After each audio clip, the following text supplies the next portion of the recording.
Right, so let's talk about travelling. If you are a traveller on the West Coast mainline over the next few days, you probably will notice some changes. Virgin Trains, a familiar sight, of course, on the route between London and Glasgow, is disappearing after more than 20 years to make way for a new operator. What does this mean for passengers? This is what Victoria is looking at today. At Euston Station, at the hub, often where the journeys start.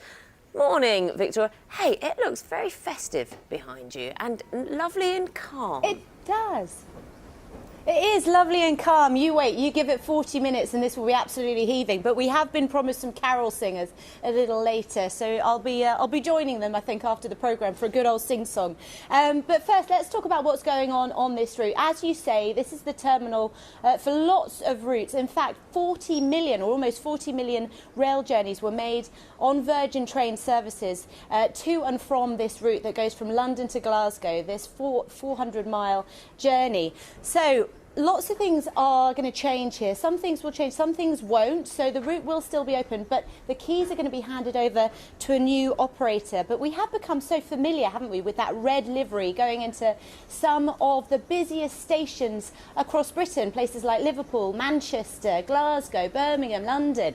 So, you know, we are kind of used to that. So how different will it be? And, you know, just cast your mind back to 22 years ago. The idea that Richard Branson, a billionaire, would be in charge of a train company and one of the busiest rail routes in the country was something quite new. So let me take you back to 1997.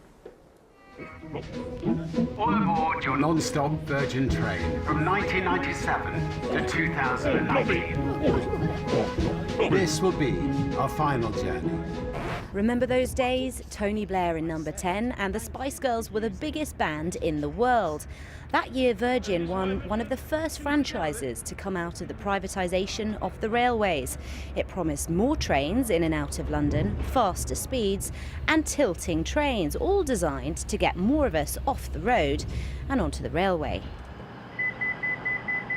But did it work? Well, Virgin Trains say that passenger numbers have more than doubled on this line, but passenger journeys across the whole of Britain have also doubled since 1997. True, the fastest services have been cut between London and Manchester by half an hour, but the rail regulator says that Virgin Trains are less punctual than the national average, but also the average for long-distance operators. Well, Virgin Trains says that's partly down to Network Rail. So what's the verdict from passengers? For you, does it represent good value for money, this service? If I book it a month in advance, then yes, because you can get a sort of an off-peak or an on-peak ticket, a return for £20 a month, and I think that's value for money. But if I'm going to go sort of 2-3 days beforehand, not really. You know, they could charge £50-60. What do you make of the ticket prices? Oh, they're extortionate. That's ridiculous. I don't know where they're getting the figures from. I don't know. It changes so much. How easy do you find it to get a seat, for example, on the train? It depends. In rush hour, it's more difficult, but it's often quite easy to book on a train slightly outside peak periods and easily find a seat. How do you rate them? Are some services better than others? Yeah, the early trains are often very crowded, ridiculously crowded, but the off-peak trains are normally pretty good and reasonable value for money. From Sunday, the service switches over to Avanti West Coast. It'll be run by First Group and Italy's main train operator, Trenitalia. They're promising extra services, better food and Wi-Fi. Fast forward 12 years, will we still be talking about Avanti when its franchise ends?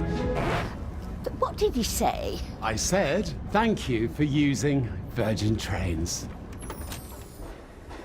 OK, so who or what are Avanti? I don't know how good your Italian is, Naga and Charlie, but it means forward. So how futuristic are we talking? How different will it be from Virgin? Well, they've actually taken on all of the same staff and unusually also including the management team. But if you look behind me, there are lots of building works going on here at London Euston, and that is because this station is preparing for HS2. And of course, the new franchise will be part of that plan. Now, they are hoping to run something like 263 free, extra services. By this time, every single week, by this time in about 3 years' time, they're promising better carriages, better toilet facilities, extra luggage racks, more seats, for example. So they're promising some upgrades here.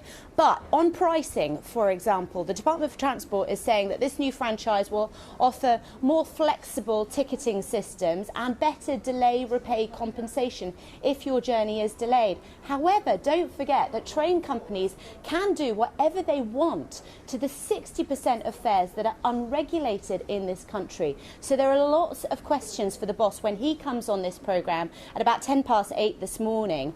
Things like pricing. What guarantees will he be able to give us over ticket prices? And will he even be able to give the likes of you and me a seat?